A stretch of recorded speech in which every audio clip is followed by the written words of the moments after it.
Hi everyone, and welcome to another episode of Luxury Reality. Today we're going to be talking about a Daytona from the 70s for less than $5,000. You might be surprised.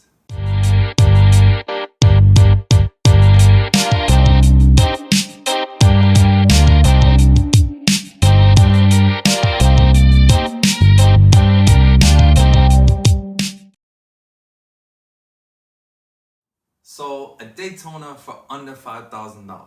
I must be crazy, or lying, or perhaps I'm talking about a fake or a replica. None of the above.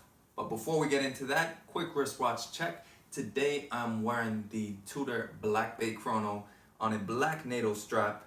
But let's get into it because probably if you've gotten this far, you're probably wondering what I'm talking about. And obviously, the Daytona is one of the most recognized watches. It's one of the most sought after watches and one of the most expensive watches. You struggle to get one for anywhere near four figures, let alone even five in some cases. So what am I talking about?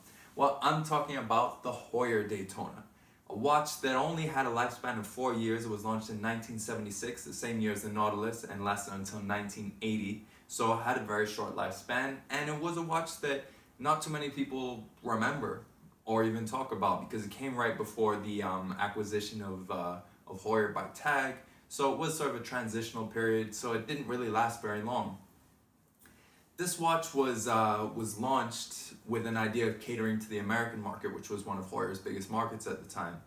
And that's why they decided to name it the Daytona, because Heuer already had this reputation of being sort of ingrained in racing. They had the Carrera, which was named after the Panamericana. They had the Monaco, which is named after, of course, the famous racetrack in Monaco. So they wanted to have something that could connect with the American audience. So they picked Daytona, despite the fact that Rolex had been using the Daytona name on their cosmographs since 1965. Now, the other big thing about the Daytona in Heuer's history is it was the last one to use the caliber 12 Chronomatic movement, which was the movement that they developed in 1969, along with Hamilton and Breitling and a few others. That was the first automatic chronograph movement. So this was the last Heuer watch to feature that. Their future from then on was Valjoux 7750s, which they still use today as the Heuer caliber 16. So in that sense, it was a bit of an end of an era for Heuer before they became Tag Heuer and then eventually got acquired by LVMH and became the brand that we have today. So let's take a little bit of a look into what makes the Heuer Daytona so special. Now, being a product of the 70s, this was the time of the Royal Oak, of the Nautilus. It was the era of the integrated bracelet. And the Heuer Daytona is no different. It had a nice sort of cushion shape with an integrated steel bracelet. It was only available on a steel bracelet. You couldn't get it on leather or any other precious metal. And it had a simple 2-register layout with a 30-minute counter and a 12-hour counter. And that was obviously very similar to the Carrera and the Monaco of the time because they were all using that same movement, the Chronomatic as they called it.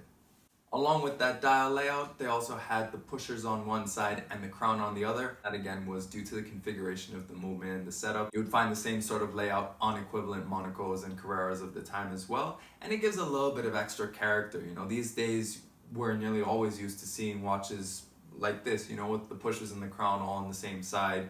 Most of them are usually tri-register now, but this was in keeping with that 2-register layout of the time, and something that in today's watches has become a little bit more fashionable as they try and evoke that vintage feel with things like this or the Omega Speedmaster 57. Another great thing about this watch was the way that the dial looked.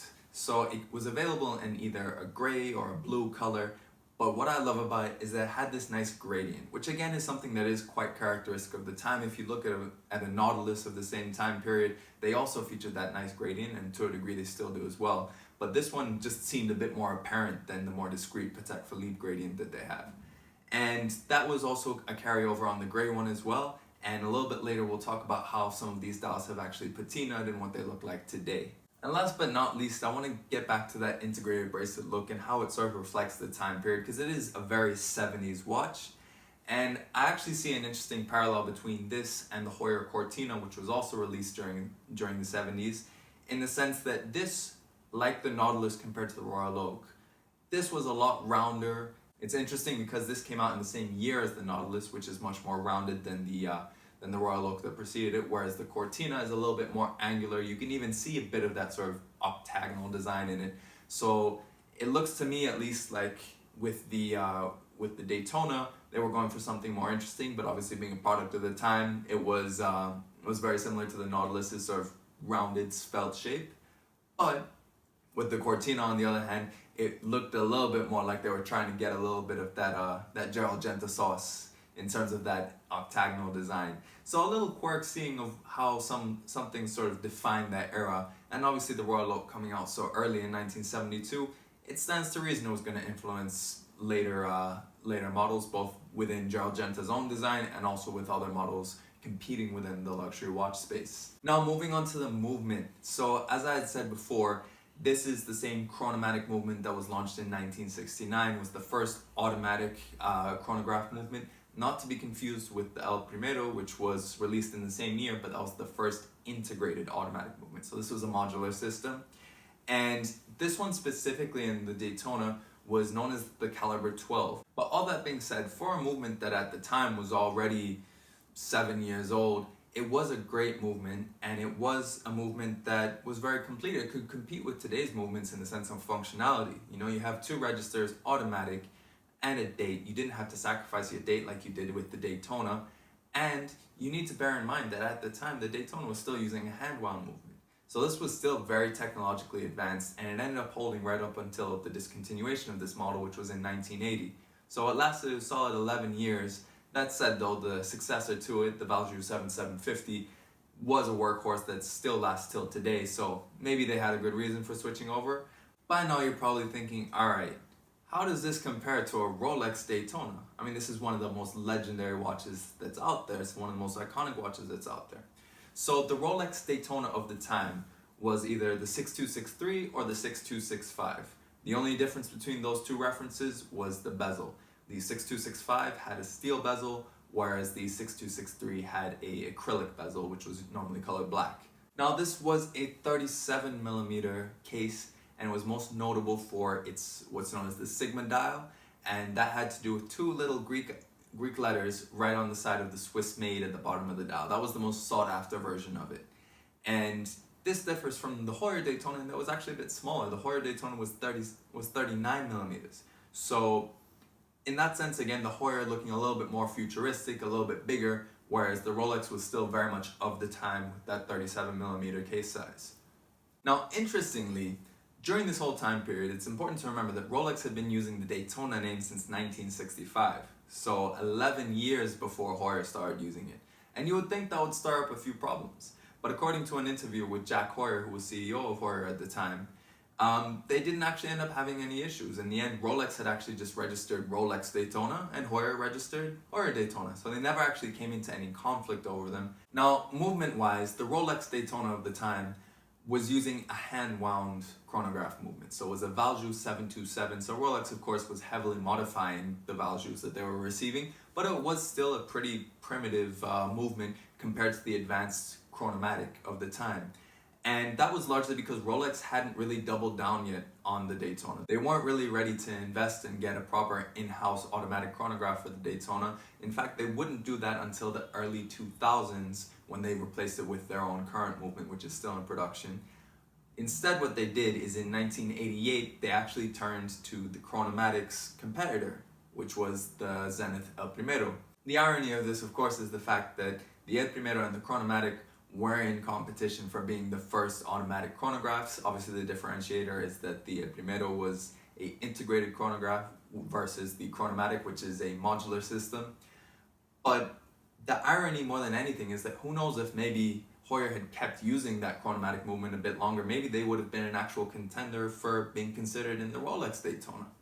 Time will only tell, but one thing's for sure, Rolex has made a lot more out of the Daytona name since that time period up until now. For comparison, you just need to compare the two watches. If you're trying to get a 6265 or a 6263, you're looking at a bare minimum of $35,000 US, with prices skyrocketing all the way up to the infamous price on request. The most expensive you see before it starts hitting some of those, if you're looking on something like Chrono 24, is you see them at about $180,000. So it's a big range. It's a very, very sought after watch. Obviously, there's different variations that get more attention. That Sigma dial, as I mentioned, was a signature of that particular reference series. So they're in very high demand. By comparison, if you're looking to get a Heuer Daytona today, 2019, the price range is a lot smaller and a lot more accessible.